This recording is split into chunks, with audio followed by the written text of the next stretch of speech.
Good morning. तो देखते हैं कि जुमला में थीम्स और टेम्पलेट्स का क्या रोल होता है। एक्चुअली थीम्स और टेम्पलेट्स जो है डिफ़ाइन करती है आपकी वेबसाइट का लुक, कि आपकी वेबसाइट दिख कैसी रही है। ओके, तो जैसे कि मान लीजिए अभी हम जिस थीम पे काम कर रहे हैं वो है प्रोटोस्टार। आप सीधे अगर आपको कोई थीम चेंज करनी है या फिर अपलोड करनी है तो आप टेम्पलेट मैनेजर में जाके अपनी जो टेम्पलेट है उसे मैनेज कर सकते हैं। लेकिन अगर उसे अपलोड करना है या फिर कोई सा भी कंपोनेंट प्लगइन्स या कुछ भी अपलोड करना है तो एक्सटेंशन मैनेजर में आप जाके कर सकते हैं, तो वो भी हम देखते हैं। अब यहाँ पे देख सकते हैं कि दो जगह चेक जो है आपकी डिफ़ॉल्ट साइन जो इनेबल है, जैसे एक है आइसिस डिफ़ॉल्ट पे, और आप देख सकते हैं कि लोकेशन जो है यहाँ पे एडमिनिस्ट्रेटर है और एक प्रोटोस्टार पे जो कि साइट को लुक दे रही है। ओके, तो सबसे पहले प्रोटोस्टार सबसे पहले साइट के लुक के बारे में देखते हैं। अब यहाँ पे अगर मैं साइट की बात करूँ तो आपके पास दो थीम्स जो हैं वो इनेबल हैं, एक बीस 3 और एक प्रोटोस्टार। आप यहाँ पे देख सकते हैं बीस 3 भी साइट के लिए है और प्रोटोस्टार भी साइट के लिए है। क्या होगा अगर मैं बीस 3 को डिफ़ॉल्ट सेट कर दूँ, जैसे मैंने यहाँ पे अगर इसे डिफ़ॉल्ट सेट कर दिया तो अगर मैं अपना फ्रंट एंड जाके देखूँ और इसे रीलोड करूँ, ओ मेरी वेबसाइट का लुक बिल्कुल चेंज हो चुका है। ओके, तो बाय डिफ़ॉल्ट जुमला जो होता है वो खुद अपने साथ दो टेम्पलेट्स के साथ आता है जो कि साइट के लिए होता है। लेकिन अगर मुझे मान लो बैकएंड का लुक चेंज करना हो तो मेरे पास इसके अलावा एक और टेम्पलेट है जिसका नाम है हैथर। ओके, अगर मैं यहाँ पे डिफ़ॉल्ट हैथर को चूज़ कर लूँ तो मेरे पास बैकएंड का जो पूरा लुक है वो चेंज हो जाएगा। ओके वाओ, पर मुझे बिल्कुल पसंद नहीं है। सो मैं वापस आइसिस पे जाता हूँ और आइसिस को डिफ़ॉल्ट कर देता हूँ। ओके, तो इस तरीके से आप अपने बैक एंड और फ्रंट एंड की जो है लुक पूरा चेंज कर सकते हैं। हम जब बाद में वेबसाइट्स बनाएंगे या फिर हम बाद में थीम्स ढंग से एक्सप्लोर करेंगे तब बहुत सारी एक्सटर्नल थीम्स जो हैं उन्हें इंस्टॉल करेंगे, उसके बाद उनकी स्टाइलिंग देखेंगे। तो स्टाइलिंग से क्या मतलब है? तो बेसिकली जब एक टेम्पलेट आप यूज़ करते हैं जुमला में या फिर कोई सी भी थीम आप यूज़ करते हैं जुमला में तो वो खुद के कुछ स्टाइल्स के साथ आती है या फिर खुद के कुछ सेटिंग्स के साथ आती है। ओके, या फिर कई थीम्स जो हैं जैसे बहुत बड़ी बड़ी कंपनीज हैं जैसे जूमला आर्ट है, रॉकेट थीम है, वो बहुत सारे ऐसी बैकएंड पे सेटिंग्स प्रोवाइड करते हैं जिससे आप खुद अपनी थीम को कॉन्फ़िगर कर सकते हो। ओके, तो मैंने वापस प्रोटोस्टार चूज़ कर लिया। मैं वापस जब अपनी वेबसाइट का फ्रंट एंड अगर रीलोड करूँ तो मैं वापस उसी जगह पहुंच जाता हूं जहां पे मैं पहले था। अब मैंने क्या कहा था कि बहुत सारी थीम्स अपनी कुछ सेटिंग्स के साथ आती हैं, तो कुछ नहीं करना, उस थीम पे क्लिक करना है। जैसे ही मैंने प्रोटोस्टार पे क्लिक किया और प्रोटोस्टार पे क्लिक करने के बाद अभी मुझसे पूछ रहा है कि साइट नेम, ये बेसिकली उसका है थीम के लिए। अगर मैं ऑप्शन पे जाऊँ तो मुझे ऑप्शन पे सारे सेटिंग्स मिल जाती हैं, जैसे टेम्पलेट कलर अभी कुछ ब्लूइश सा कलर है, आप ये देख सकते हैं ब्लूइश सा कलर। अगर मैं इसे यहाँ पे जाके चेंज कर दूँ और ला ला ला ला ला, मैं इसे यहाँ ग्रीनिश सा कुछ कर दूँगा और मैं इसे अगर यहाँ सेव करूँ तो देखते हैं क्या फ़र्क पड़ेगा। मैं यहाँ पे सेव करूँ तो ओके वाह, आप देख सकते हैं कि अब यहाँ पे सब कुछ चेंज हो चुका है। लेकिन अगर ऑन ओवर पे जाऊँ तो मेरे पास ब्लू है ये। ओके, और वैसे मेरी हेडिंग जो है वो ग्रीन है। ओके, तो बेसिकली कुछ नहीं होता। जुमला एक एक्सएमएल जुमला की जो टेम्पलेट्स होते हैं वो एक एक्सएमएल फाइल के साथ कॉन्फ़िगर होते हैं जहाँ पे आप अपने जो होते हैं ऑप्शंस होते हैं वहाँ से इनेबल कर सकते हैं। ओके, तो उसके लिए कोडिंग आनी चाहिए, तो हो सकता है कि हम वो भी बाद में कवर करें।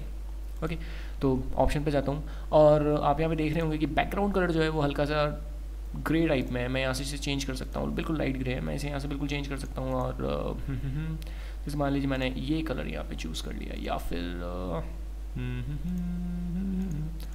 ला ला ला ला, मैं इसे मान लीजिए यही वाला कलर यहाँ पे चूज़ कर लिया तो और मैं इसे यहाँ पे अगर सेव करूँ ओ तो आप देख सकते हैं यहाँ पे पीछे मेरा पूरा जो बैकग्राउंड है वो चेंज हो चुका है। ओके, और यहाँ से आप अपना लोगो भी डाल सकते हैं अगर वेबसाइट में उसकी सेटिंग है, तो आप देख सकते हैं यहाँ पे लोगो। तो मैंने क्या करना है, मैंने जस्ट सेलेक्ट करना है। वैसे मैंने अभी कोई लोगो बनाया वहाँ नहीं है यहाँ पे, तो मैं क्या करूँगा, मैं एक थंबनेल इमेज मेरे पास पड़ी, मैं उसे यहाँ पे सेट कर दूँगा। मैंने इसे लिया और इसे इंसर्ट कर दिया। ओके, आप टाइटल डिस्क्रिप्शन वगैरह कुछ डालना चाहते हैं तो आप डाल सकते हैं और गूगल फॉन्ट आपने यूज़ कर सकते हैं। एक्चुअली ओपन सांस जो है ये फ़ॉन्ट, ये गूगल वाला फ़ॉन्ट है, तो अगर आपने इसे यस किया हुआ है तो ये गूगल वाली डायरेक्टरी से जाके, मतलब गूगल का जो सर्वर है वहाँ से जाके ओपन सांस नाम का फ़ॉन्ट यूज़ करता है। अगर आप इसे इन्हें डिसेबल करना चाहते हैं तो एक्चुअली फ़ॉन्ट जो है प्रायोरिटी बेसिस पे यूज़ करते हैं, तो आपकी लोकल मशीन में जो भी फ़ॉन्ट होगा वो फिर ये वेबसाइट यूज़ करेगी इसके प्रायोरिटी बेसिस पे कि इसके डेवलपर ने इसका कोड कैसे किया हुआ है। ओके, तो मैंने यहाँ पे इसे सेव किया और अगर मैं अब अपना फ्रंट एंड जाके रीलोड करूँ तो देखता हूँ मेरे पास लोगो, ओके वाओ, मेरे पास मेरा लोगो भी आ चुका है। तो अपने हिसाब से अपना लोगो कॉन्फ़िगर कर सकते हैं या बना सकते हैं या फिर कहीं से बनवा सकते हैं, ओके, या फिर कोई डिज़ाइनर हायर कर सकते हैं। ओके, सो लास्ट थिंग आपने देखी फ्लड लेआउट। अभी स्टैटिक है, अगर मैं चाहूँ तो इसे फ्लड कर सकता हूँ। जैसे ही मैं इसे यहाँ पे फ्लड करता हूँ और मैं इसे यहाँ सेव करता हूँ, ला ला ला, और अगर मैं यहाँ पे इसे रीलोड करूँ तो आप देख सकते हैं कि मेरी वेबसाइट जो है पूरी विड्थ कवर कर रही है।